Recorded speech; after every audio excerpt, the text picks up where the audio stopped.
Good afternoon, everyone. Thank you so much for joining us for our masterclass this afternoon on IoT and increased vulnerabilities. We'll make a start shortly, but in the meantime, I'm just going to run you through some of our housekeeping rules for the webinar. So just to remind you that you will be muted throughout the webinar, but there will be plenty of opportunities to interact with our panelists.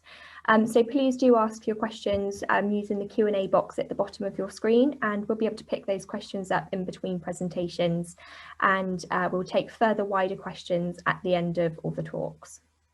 Hopefully everything does run really smoothly today, but if there are any hiccups or you have any issues at all, please do let us know by emailing us at the email address on your screen, which is support@sysec.org, and hopefully we'll be able to rectify any issues that you are facing. Moving on to introductions then, this is going to be the format for the webinar today. So we'll start off with some introductions to our speakers before handing over to Michael Fawkes, who will be giving our first presentation / talk on ensuring IoT data is trusted and secured. Then we'll be handing over to Chris Powell, who will be giving a talk on the economics of the attacks. So looking at why the attacks happen, and giving more of a perspective from the hackers and the people that are carrying out these attacks.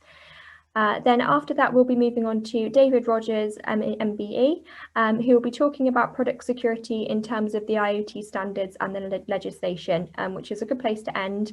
And then, as I said, we'll be taking questions in between presentations, but also some wider, more general questions at the end before making a close at 5:30. Moving on to our first speaker. So firstly, we're going to have Michael Fawkes, who is the co-founder and CTO of IoTech Limited. Mike, as I said, is the co-founder and CTO of IoTech Limited and specialises in software engineering and cybersecurity. And as if that's not enough for Mike to be working on, he's also an associate lecturer at Sheffield Hallam University, teaching defensive strategies and cryptography. Mike will be starting off by giving us a bit of a case study with IoT, and then moving on to a little bit more background on the area. Secondly, we'll be having a presentation from Chris Powell. Chris is a direct vulnerability researcher at 6.6. Chris heads up the cyber research and development at 6.6 and currently specialises in IoT testing, telecoms hacking, and the automotive security sector. Chris previously worked as a vulnerability researcher exploiting the biometrics and the smart cards for UK government. Chris then moved on to hacking Huawei devices and running the cellular fixed line networks at Huawei Cybersecurity Evaluation Centre. If you want to know anything about 5G or engineering autonomous cars, or anything about the new toys and the new devices, Chris is definitely your man for this. Chris has done various different talks with us before, from AGP to other masterclasses, and it's a real privilege to have him back here with us. After Chris has given his presentation, we'll be handing over to David Rogers, who is an MBE and the CEO of Copper Horse Limited. David is a mobile phone and IoT security expert who runs Copper Horse Limited, which is a software and security company based in Windsor.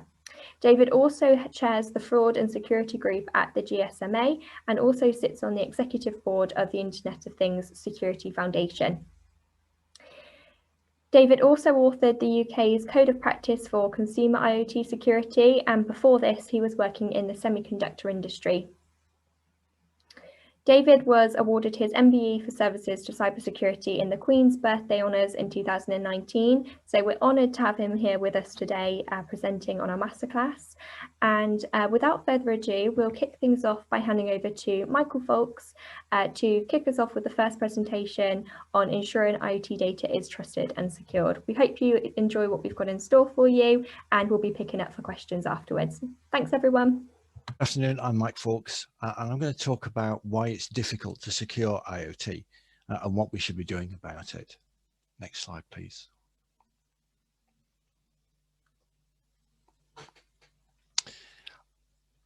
Let me start by stating some obvious facts regarding what we want to use IoT devices for.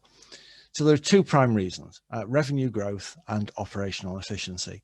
So revenue growth allows increased productivity and generation of new products and services, and operational efficiency allows better use of existing facilities and reduce downtime for maintenance. So IoT achieved these objectives by generating data, lots of data. In fact, 90% of all data that has been generated in the past has been generated in the last 2 years. That's 1.6 quintillion bytes every day.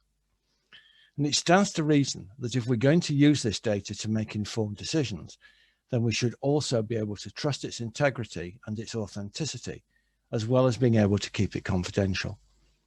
However, according to a recent survey by Palo Alto, 98% of all IoT data is currently unencrypted.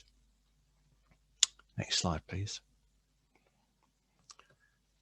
The worrying thing is that we already know that it's a problem. We just haven't figured out the solution.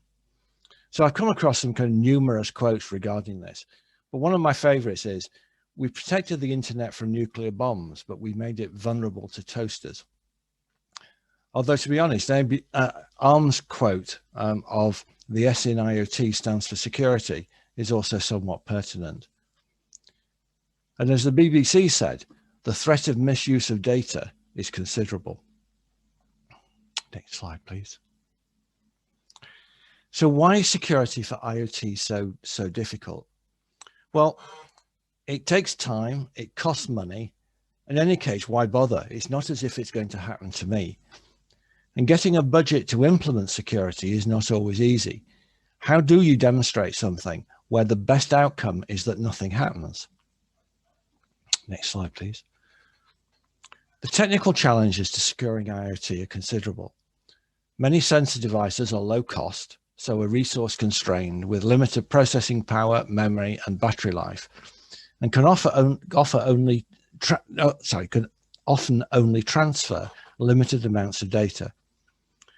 And data needs to be secure from end to end, that's in transit and at rest, from the sensor to the authorized user. And that means ensuring confidentiality, integrity, and authenticity. The real challenge is that traditional methods of security don't work in this environment. Next slide, please. TLS, for example, which would have been the obvious choice, is a nightmare for IoT. Firstly, it requires significant processing time and adds latency and transfer delays to the data traffic. Secondly, it requires a complex manufacturing process to deploy and manage unique certificates to each device. And thirdly, there's a problem of how to validate certificates and what to do if a certificate is invalid, revoked, or expired. There's no user interface, so no way to easily communicate with the user. So the device has to stop communicating altogether and becomes useless. Next slide, please. So as an example, this is a typical IoT board. It's small, extremely cheap, easy to program with Arduino support or MicroPython, and it supports both Wi-Fi and Bluetooth Low Energy. There are already hundreds of millions of devices like this being used, and increasingly they become the communication unit for legacy devices which need internet connectivity. They do support TLS, but without a real-time clock and with limited or no certificate validation, they do not do this securely. Next slide, please. To give an illustration and perhaps a way that we can talk about why that there is a value in doing this is a case study. So we talked about the problems. What should we do about it? Well, the first step is not technical, it's commercial. How to convince the CFO to invest in cybersecurity. And the St. Jude's pacemaker story is a good place to start. Their pacemaker was found to be vulnerable and they chose not to address the problem. When the problem became public, the FDA ordered a recall, which cost them an estimated $100 million and reduced their stock by over $1 billion. The subsequent class actions eventually made St. Jude's non-viable and they sold out to Abbott Industries. So effectively a simple vulnerability led to the companies being sold. Next slide, please. The second step is to identify who should take responsibility. When looking at medical devices, I asked the medical consultants whether they considered security. They said that they didn't because they looked at clinical need. And in any case, the purchasing department looked at that sort of thing. But the purchasing department said that their remit was set by the hospital trust, which was to buy what specified by the consultant. The hospital trust presumed that NHS Digital would control this sort of thing. But NHS Digital said that they can't interfere with trust decisions. But it's not a problem because all of this is controlled by the government. Well, until recently, that was not the case, although it is now happening with guidelines and secure by design legislation. Bottom line, the responsibility has to lie with the manufacturers, and they have to be put under pressure from the customers. Only they can create secure devices. Next slide, please. And let's remember that this problem is on the brink of becoming a lot worse. The ever-increasing convergence of cyber and cyber-physical means that these devices, which used to only collect data, are now controlling the real world. With applications like smart cities and autonomous cars, they are often multi-owner and are physically accessible, further increasing the threat surface. And with increasing use of AI and machine learning, they are making decisions without any human intervention to keep an eye on what is happening. We do need to act now. Next slide, please. The good news is that in a survey by Baines, it was found that most customers would pay more for devices if they were secure. And this has almost certainly increased following recent revelations about security breaches and experience of using these devices during the ongoing lockdowns. That could encourage manufacturers to take the appropriate action. Next slide, please. So I've talked about the difficulties, but are there any positives? Well, the answer is yes, because as an industry, we have started to take this seriously and are going to do something about it. Legislation is being put in place to protect consumers, like the excellent laws now enacted in the US and soon to become law in the UK. Who would ever have thought that IoT security would make it into the Queen's Speech? In addition, professional bodies like the IoTSF, NIST, NCSC and others are providing guidelines. But the bottom line is that it's up to us as professionals in the industry to make sure that security is an integral part of any system that we either build or commission. Thank you. Are there any questions?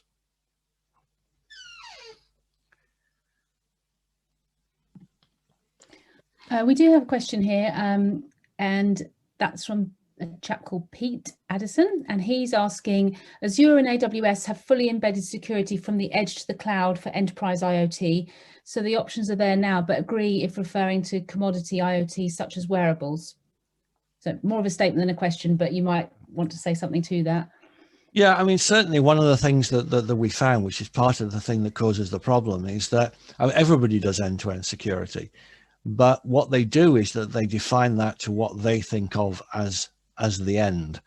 So, you know, with the big internet kind of cloud-based companies, it has a tendency to be from the cloud to the gateway, not necessarily including the devices.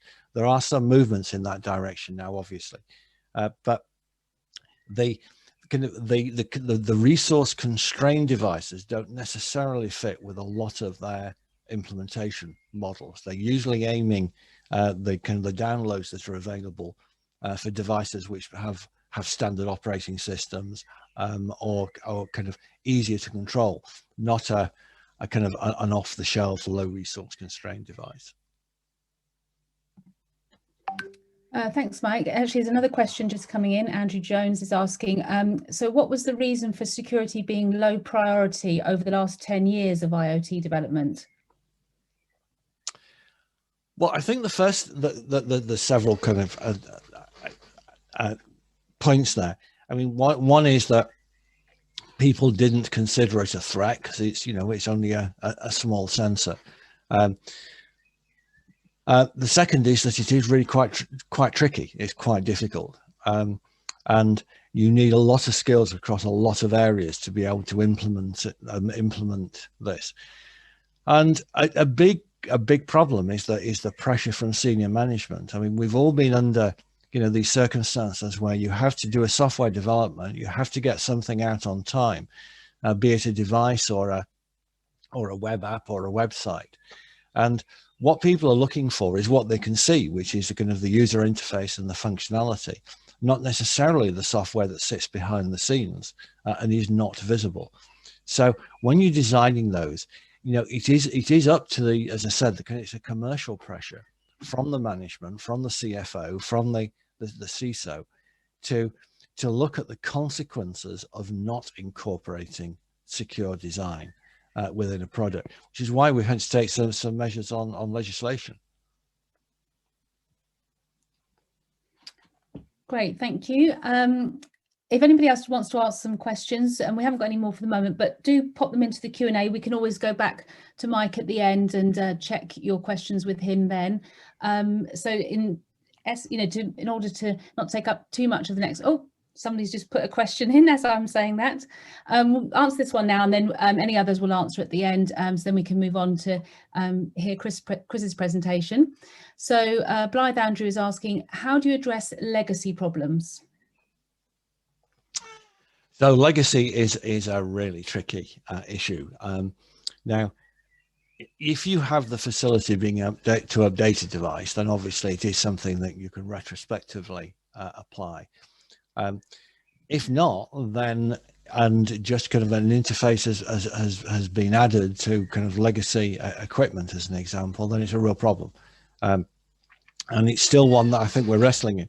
But, there are techniques, and I think some of the kind of the speakers that are following are going to go into this a bit more detail, so I can work crossover with what they're doing. So perhaps if I leave it to them, or at least listen to their presentations, and then perhaps we could come back to this one at the end. Absolutely, yes. So there's a couple more questions coming in now, but as you say, we'll look at those at the end, and probably a good time now to move on to Chris, and he'll take it from here, and then we'll have some more questions later on. Thanks, Mike. Okay, thank you. Just need to figure out how do we swap it over, or do you just share my screen and then that overrides it, does it? Absolutely, yes. Just share away, and okay, cool. Let me just figure this out.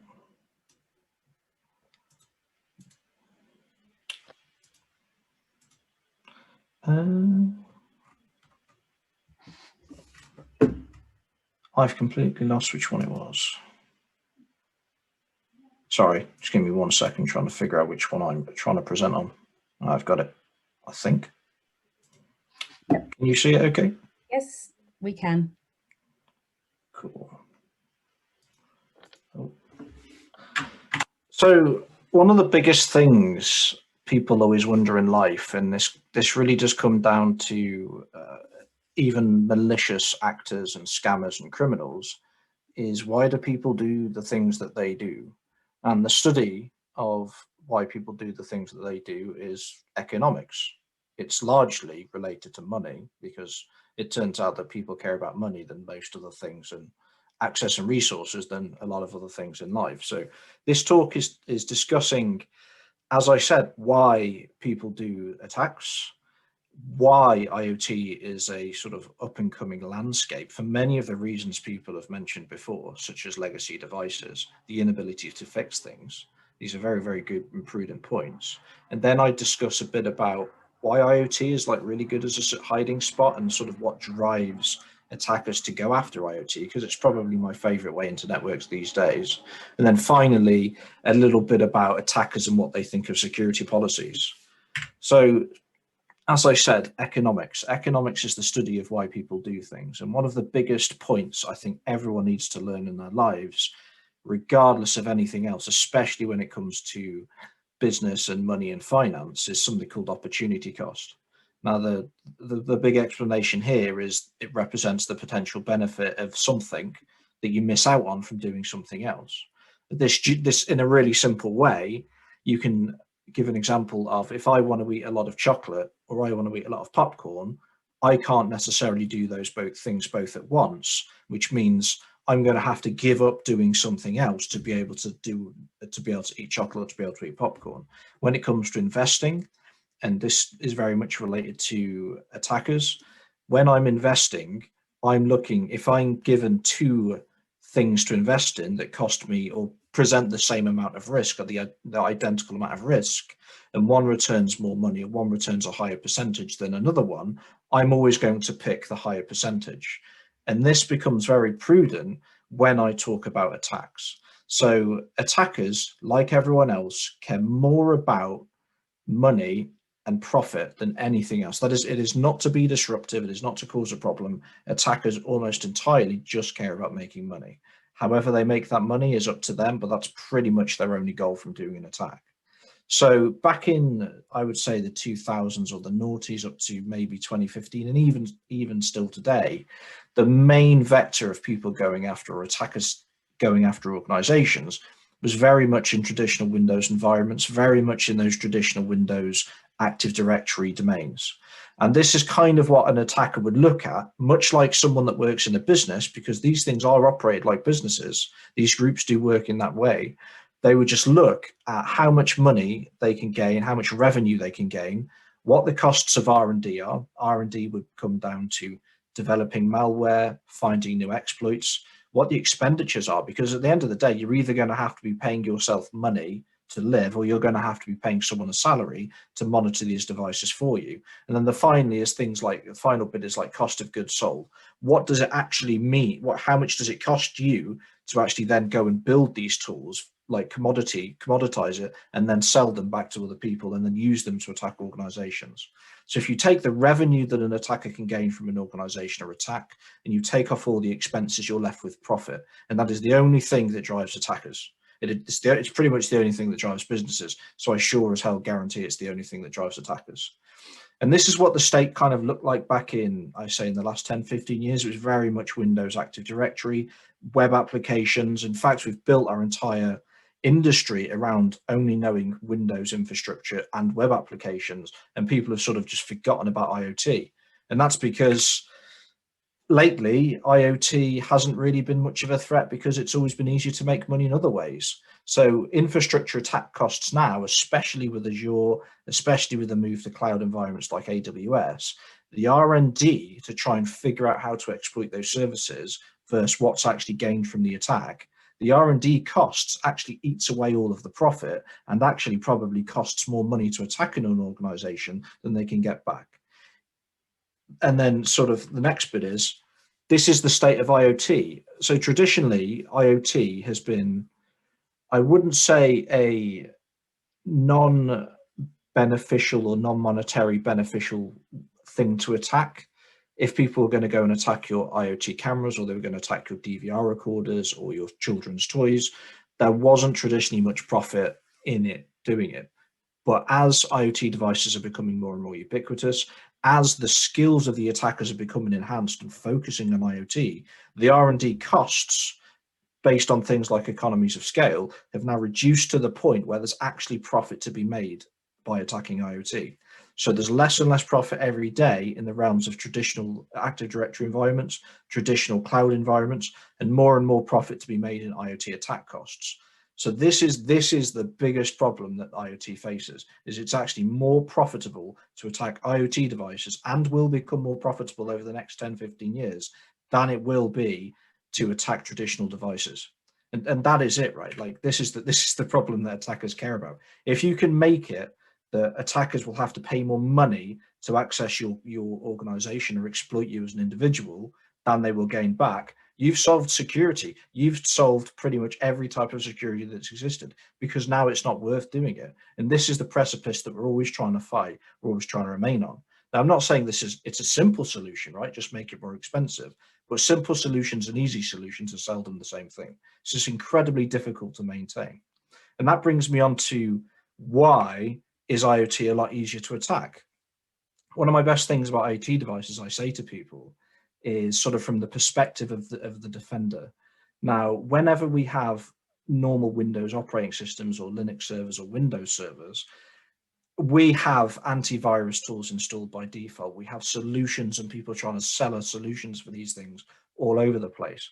When it comes to IoT devices, one of the biggest problems you have is you can't modify the system most of the time. In fact, sometimes it's so bad, this modification of the system, that you can't even change the default username and password. So people are buying IoT devices and they can't even change their passwords on them, connect them to the internet or connect them to their internal network, and they can't do anything to rectify the problem. If you want to use that IoT device, you've just got to accept that it's terrible. And this is just the problem with commodity hardware. This is being improved with the legislation that is coming out in the UK soon, hopefully, but that is the current state of affairs. The next point is legacy. Legacy stuff is always full of holes. These things can be lying around in organizations for 10, 15, 25 years. And if there's a vulnerability that people don't discover until the modern day, and even if that device is end of life, I almost guarantee that it's going to be all over the place. If you scan something like Shodan, you look all over the internet. People still have legacy Windows XP systems, and they know about those XP systems. I can only imagine how many IoT devices exist out there on the internet that people don't even know about. And then the sort of final bits that I talk about with sort of as a hiding spot is the system requirements. So IoT devices are required to be very, very low power to maintain them to be cheap. They've got to be very low power in terms of their power usage, their RAM capacity and their processing capacity. And a lot of the time, antivirus, EDR scanning, logging, any of these magic tricks that people try and do to try and detect attackers, you just can't perform on an IoT device. Even if you could modify the system, you don't have enough system resources to be able to monitor it almost all of the time.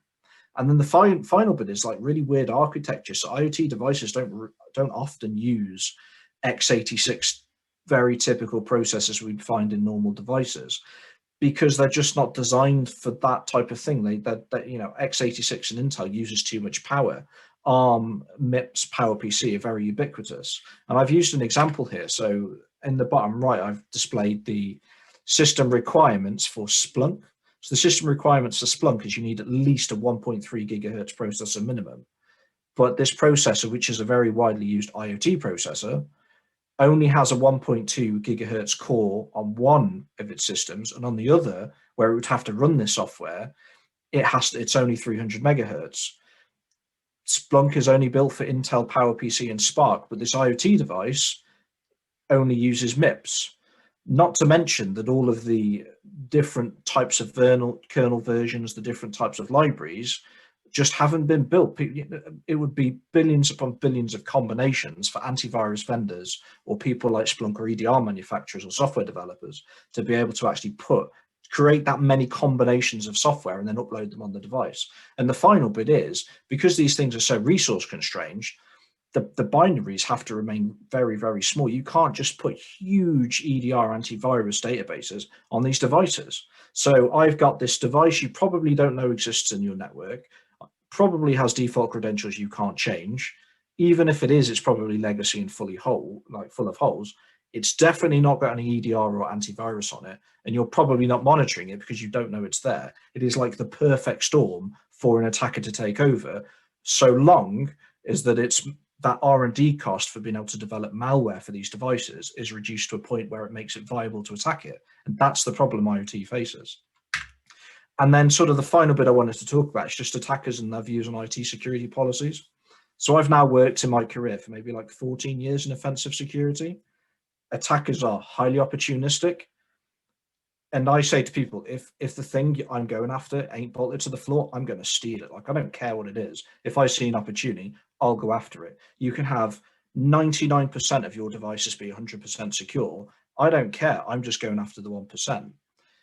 And this is regardless of sort of like the people of how, I guess it's regardless of what people think about the goals of attackers, because they're very, very specific. A lot of people think that attackers are going to get in their network, infect every single device and steal every single admin or credit card database they can. And it's simply not true. Attackers will know exactly what they want. They will only go after that thing. They will spend the minimum amount of time in your network that need to achieve that goal, as long as they don't get caught, and spend the least amount of money doing it. And this is what I say when I say specific goals and only specific goals. If an attacker doesn't need to go and trigger your SOC solution, they won't. And one of the best ways to do that is just going through the IoT device or just sit in the IoT device, because no one knows it's there. No one knows it's causing a problem. No one knows it's insecure. And I just hang around in your smart fridge or your smart toaster or your smart web camera. And then the final bit is attackers don't care about certifications, accreditations, or your defenses. Like, I don't care you're 27,001. I don't care if you have a yearly pen test. I don't care if you use encryption. I just care about my goal. Can I achieve it? And is it profitable? And the final thing I want to leave with people is I always like to give 3 things to do that you can secure, like almost immediately. If people really need to be performing threat modeling, and they really need to be considering IoT devices in the threat model. Now, one of the biggest frameworks that people like to use is the MITRE ATT&CK framework. Now, it is a bit dated when it comes to IoT devices and probably doesn't go into as much depth as it requires, but it's still a good tool. It's still a good starting place for you to actually go away and consider, actually, do we really need these IoT devices in the places we have them? And the second thing is fix the basics before buying a cyber. Organizations love to just buy some sort of cyber security solution. In fact, it's become a bit of a joke when people just say, buy a cyber and it solves a problem. And you can tell me that you've got the best SOC in the world and you've got the best security researchers and security engineers, but if all of your admin passwords are password, I don't care. Attackers are just going to say, oh, password, get in. You need defenses to defend first before you have these intelligent SOC solutions, because a SOC can't monitor everything. It can't tell you everything that's going on if you don't have first logging and checking. And then the final bit, especially when it comes to legacy IoT devices, if it doesn't need to be on the network, don't connect it to the network. The amount of times I've got in through the internet and attacked even like power generation facilities, I've attacked sort of like train stations, just because people have integrated and connected their smart IP camera, which doesn't need to be connected to the network, to their network, is unfathomable. Sure, it's pretty embarrassing and it looks bad if someone's hacked an IoT camera and they're able to watch you, in your office. But if that's all they can do, like, it's a much better solution, especially if it's a legacy device, than someone using it to egress data, as has happened with a casino in Vegas where they've stole data using a smart fish tank and a smart thermometer. Anyway, it's been fantastic speaking, and I shall hand you back to CSEC. Thanks, Chris. That was great. That was really interesting. We've got a few questions for you here. So question from Blythe Andrew, what about politically motivated attacks? So politically motivated attacks are a thing, right? But this is an exact space I've worked in sort of my previous careers, especially when I worked for the government. It's kind of not even worth thinking about, because like there's the amount of research that's going to be going after that type of sort of threat actor. You can do as much as you like, but a politically motivated attack, especially if it's coming from a foreign intelligence service, there's not really a lot you're going to be able to do. And that's kind of a bit of the problem. And then you get into this cat and mouse game. So even so, like the basics can massively reduce your likelihood of being attacked, even from political sort of sides of stuff. Like I said, you can have the best hackers in the world, but if your IoT camera isn't connected to the network, there's kind of not a lot they can do about it. And like I said, it's fix the basics first and then worry about those things later. Great, thank you. Another question, this is from Pete Addison. How do you think NCSC will influence leaf device security? Yeah, that's a good one. So I used to work for NCSC, so I kind of have a bit of an inkling. NCSC do a lot of really good work. It becomes very difficult for them because there's not a lot of bark. There's not a lot of teeth behind the bark, is probably the way to put NCSC.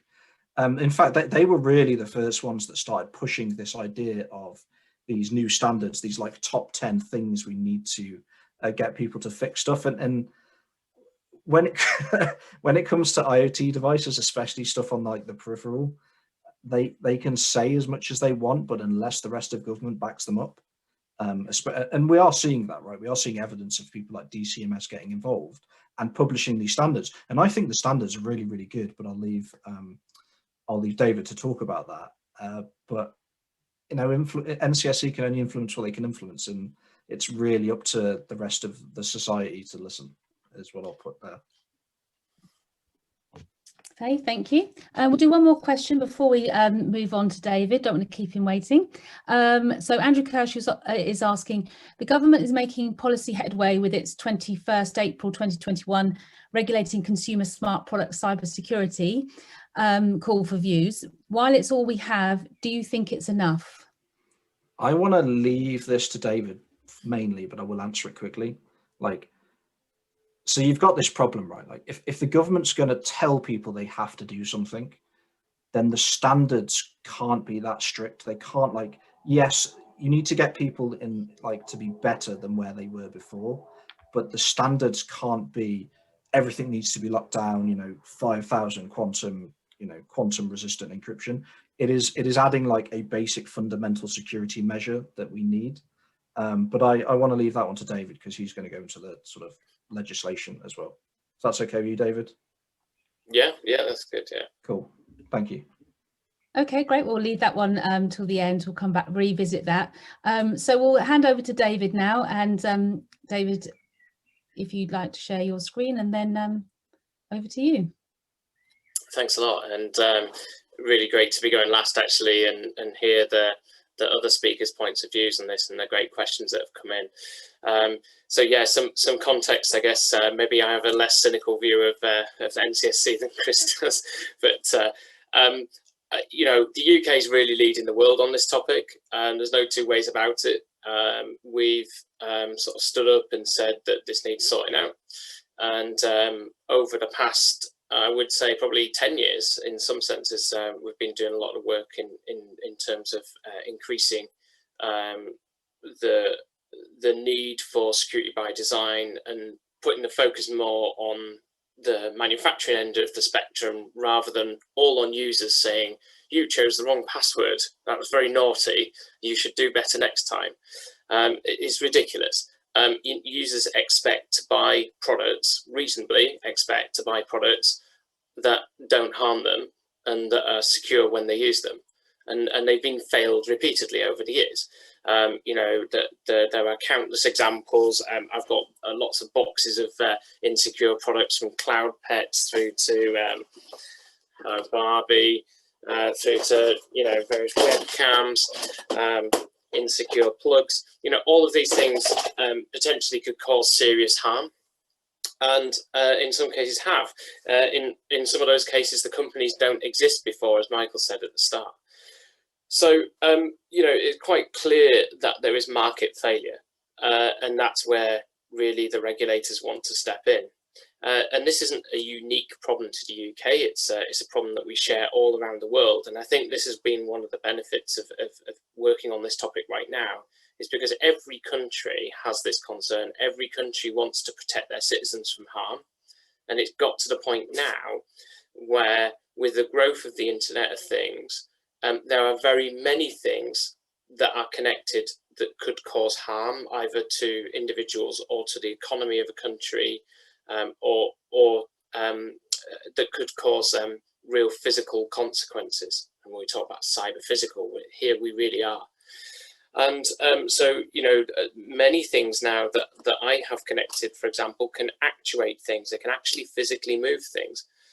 Whether that's really the intended thing. I mean, for example, Amazon's Alexa products, they really actively discourage developers from doing things that move, for example. They'd rather people read things, read data, read sensors.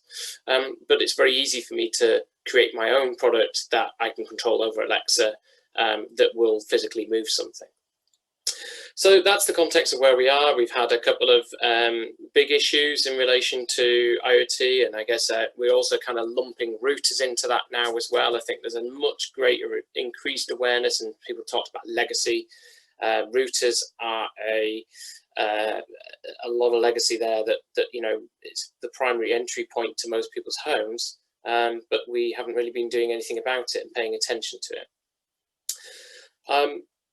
Myself, I come from the mobile phone industry. We've had this background of growing up with the hackers, and myself, I used to sort of track down embedded systems hackers and find out what they were doing to our products before they knew that we knew.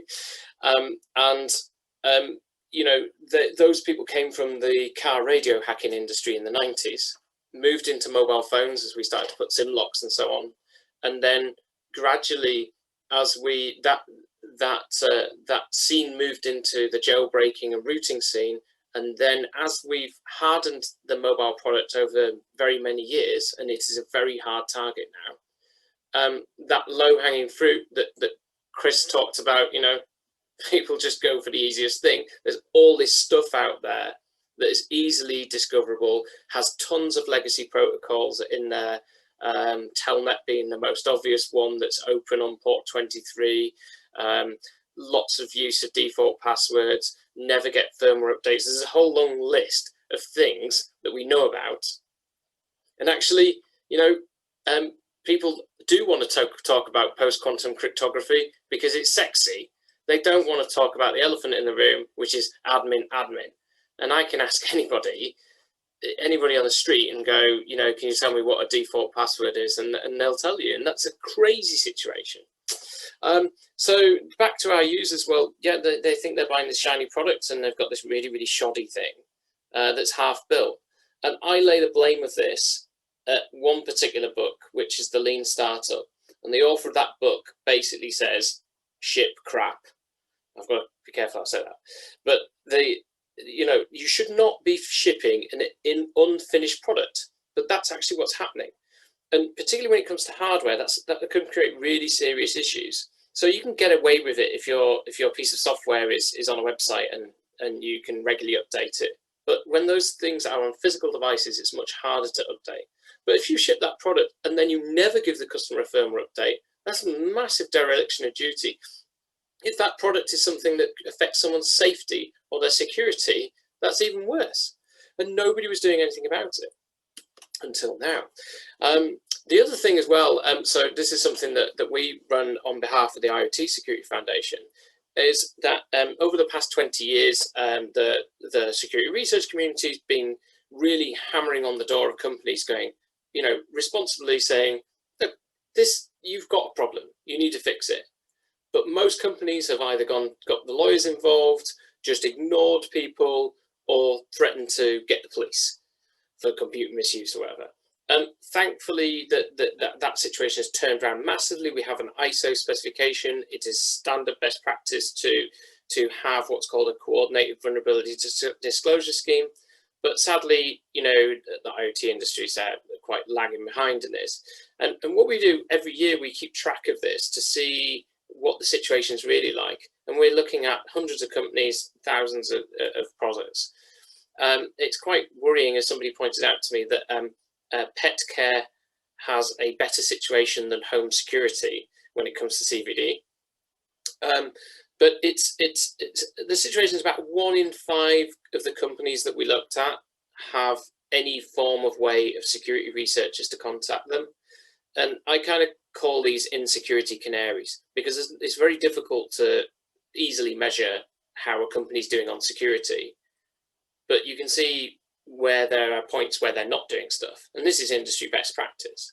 So I can reasonably say that if they're not doing CVD, then their product's probably got questionable things in it, and that we're not confident in their security. And yeah, so 1 in 5 companies doing this. If we flip that round, say 4 out of 5 companies don't interact with security researchers and probably don't do any security. That's kind of worrying.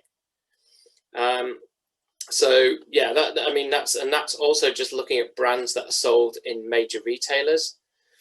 Of course, there's a whole sort of iceberg of what we call Shanzai products, or sort of no-name vendors, primarily from China, that are, you know, often not putting any security in at all. You can't get in contact with these people. So the situation is starting to improve, but it's still pretty poor.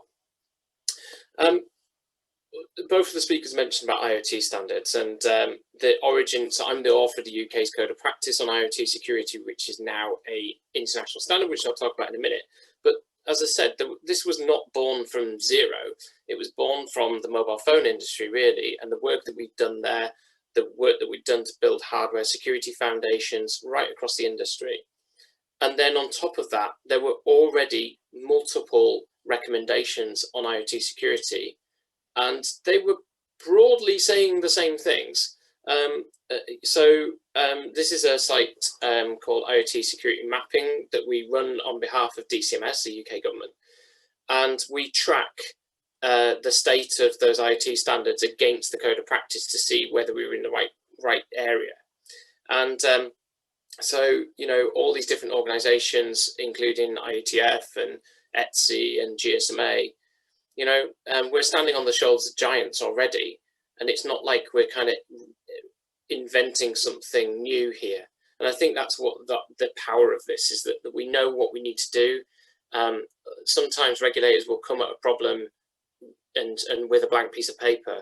We didn't do that, and we knew that the technology was being fixed. So, for example, ARM had already announced that they wanted to bring TEEs and hardware security into the IoT domain and the constrained device domain. So we knew the trajectory of travel of the low-level components. So we needed to help it along its way. We needed to defragment, which is, you know, an irony. You know, if you've seen the XKD comic, which is, you know, we've got all these standards, and then we end up, let's have another standard. But in this case, we avoided that problem because of that cartoon. And really, what we're looking at is defragmenting, and they're all saying the same thing. And here we're saying this is the sort of result of that collective thing. So the top three of the code of practice here are highlighted, and that's we did.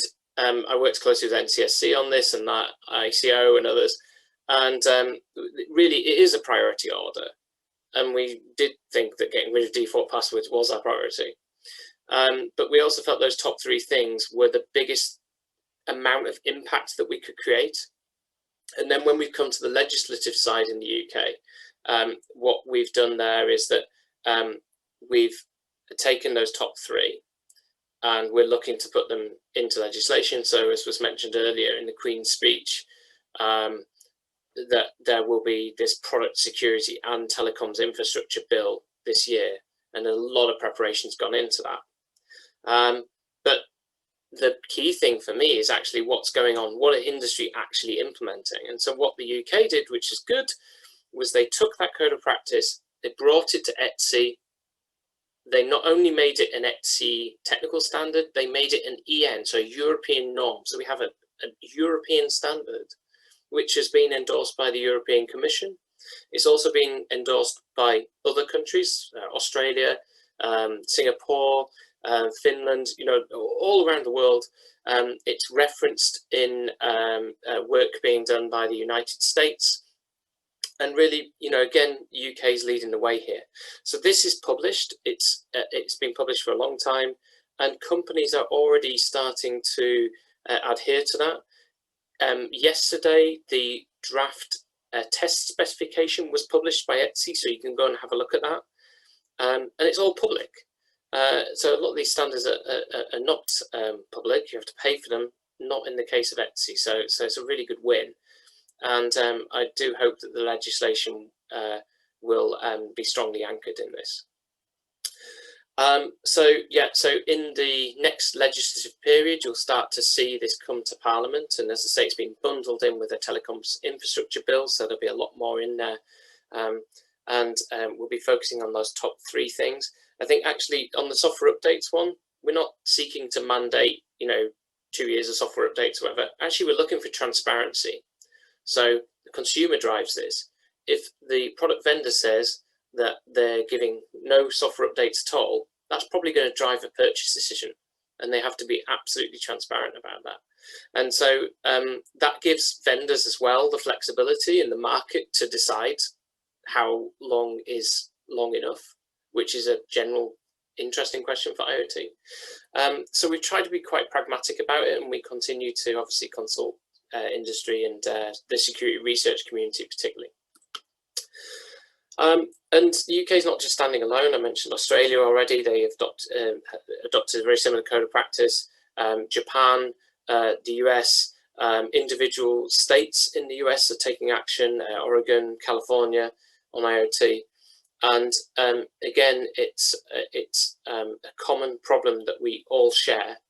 And so if you're sat there now developing a product, you're not going to be able to get away with adding no security at all.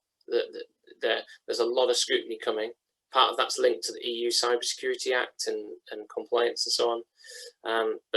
Yeah, if you're not doing anything, you really need to sit up now and pay attention. Last point I want to raise, and actually it links to Chris's point very well, is that there are a lot of great things, and you might have seen Joe Biden's executive order on cybersecurity the other week. A lot of the things in that are building on some absolutely fantastic work by people like Alan Friedman at NTIA. Again, all these people are anchored in the security research community. There's a lot of hackers involved. And the work on SBOM is going to be really, really key in the future. So software bill of materials, knowing what's inside a product, and then we can build things. We can build things like realistic threat modeling based on the product itself and what's in there and what libraries are in there. And having that level of transparency is really going to up the game on supply chain security, but also on dynamic live product security. And it's really going to change things. So I'm a really big supporter of it, and I think we're going to see a new fantastic era of actually threat modeling that is useful and works. But that's it, and I'd be interested in any questions. Thank you. Thanks, David. Thanks. That was really great. We have got quite a few questions here, so I'll just read them out. It might be for either one of you, so do just shout out if it's most relevant to you. So let's have a look. Most people forget the Cisco microkernel is an IoT device like the quantum kernel in RIM QNX. What code is best today for IoT? Right, okay, I'm going to answer this in a different way, which is there is huge fragmentation in implementations. So we've got everything from the constrained end of the spectrum that Michael raised, all of those points from battery life to processor, we've got real-time operating systems versus rich Linux-based operating systems. I think that at the end of the day, we will, and again, this is back to the legacy issue as well, we will be carrying that fragmentation, hopefully, in the future, because actually, why should we be confined to just 2 operating systems, for example? There's going to be a huge diversity in the types of devices that we work with. But the question is, do they implement the fundamentals of security when it comes to things like process isolation, secure storage of keys in hardware? And those are the key points that we need to address. Thanks. A couple of questions here that are sort of related. So is related to each other. Is the weakness of secure by design that the design is public domain?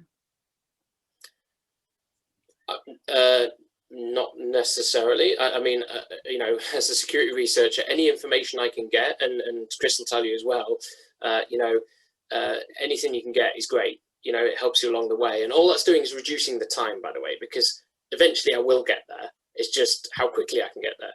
But I think the weakness of security by design is people claiming to do it and then not doing it. That's the kind of security by design washing that we want to expose and get rid of, basically. Okay, and any solutions for IoT legacy apart from taking it off the network? Well, there are actually, and I did discuss this with Ian Levy at length. So he's the technical director of NCSC.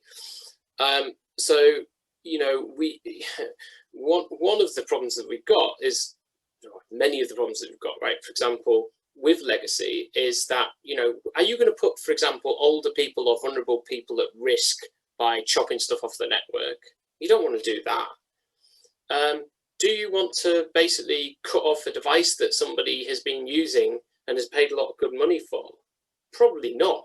What you want to do is stop it from causing harm, or stop it from having, you know, being a vehicle for harm.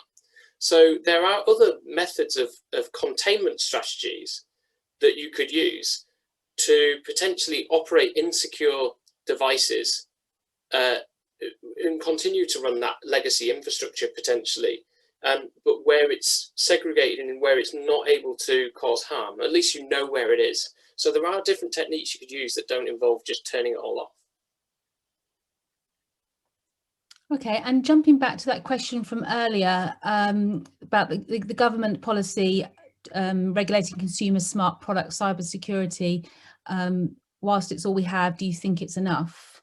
And Chris started to answer that, but thought you might be able to expand. Well, as I wrote it, look, there's always more we can do. But as I say, if I go back to that image, if you go to IoT security mapping, it's not all we have. The industry has done a hell of a lot here, and they've got to take a massive amount of credit. If you look at the GSMA work, hundreds of companies involved in that. The work involved in creating secure mobile phones, thousands of people over many, many years. I can name a lot of people who've been really instrumental in creating positive product security change. So it's really not all we've got at all. It's just the culmination of hundreds of thousands of man hours and effort, and to people like Chris, to Michael, there's a lot of good people out there trying to make sure that people are protected and they want to help people. Great, thank you. So there's a couple of questions here that are related to each other as well regarding vulnerability. Is it a problem because IoT is usually not upgradable? That is the real issue for vulnerability management. That is one of the issues. I think vulnerability management, the biggest issue is the lack of vulnerability management. So companies have no clue that they've got vulnerabilities in their products. And actually somebody else as well mentioned vulnerability about, I can't quite understand the question, but I think it's about increasing IoT use cases, I guess, to make people aware of the vulnerabilities, examples of. I guess the increase in IoT use cases increases the broad threat landscape in terms of the exposure, and that is very, very true. And that we're in a kind of race against time as well, to a certain extent, in terms of fixing it. We've had a few warnings, and I'm sure Chris can tell you a few stories. Okay, we've got one more question here. It's a bit of a statement, but it sort of leads to a question as well. The point about harm is a good one. So we have existing consumer legislation in place, so we can't just add a new class of products and services into that space as well. After all, I don't have to pay for work on my car if a recall notice is issued. This is a really good point, and it also links to product safety legislation as well, and a lot of work that the EU's done around the Radio Equipment Directive as well.